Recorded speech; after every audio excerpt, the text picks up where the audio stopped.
Someone sends you a spreadsheet or asks, "Can you just check these numbers?" You look at it. Not long. Just long enough to recognize what kind of task this is. Then your attention moves on. You tell yourself you'll come back later. After coffee? After this, one more thing. It doesn't recruit your attention, so your mind quietly steps away. Most people don't call this fear. They don't even call it avoidance.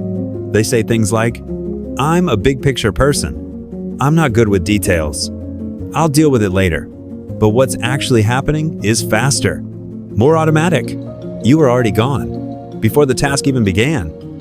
They call it math anxiety. That label is convenient, but incomplete. Neuroimaging suggests something more precise. It's a different evaluation pathway.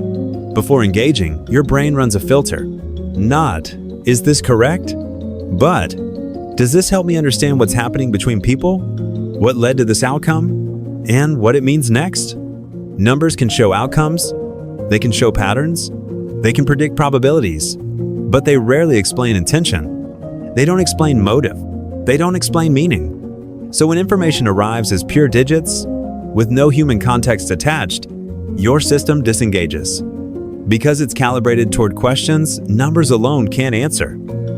Cognitive resources are finite. No brain optimizes for everything. So when yours doesn't optimize for digits, it over-optimizes for people.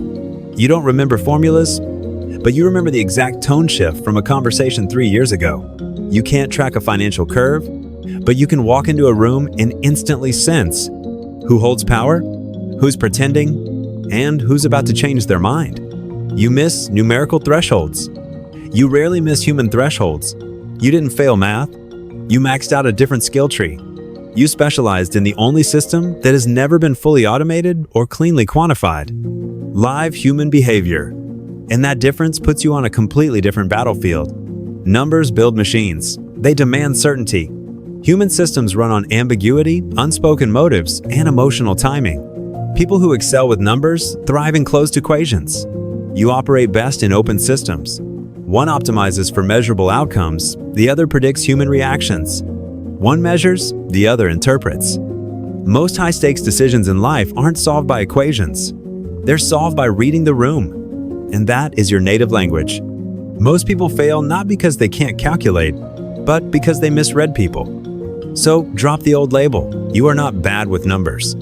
You're what psychologists would call a high-context intelligence type.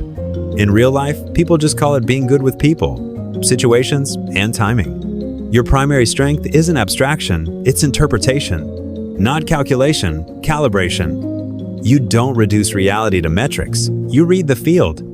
If this reframe connects the dots of your past experiences, consider subscribing. This channel isn't about fixing flaws. It's about naming intelligence accurately. And in the comments, tell me one area of life where numbers fail, but people don't.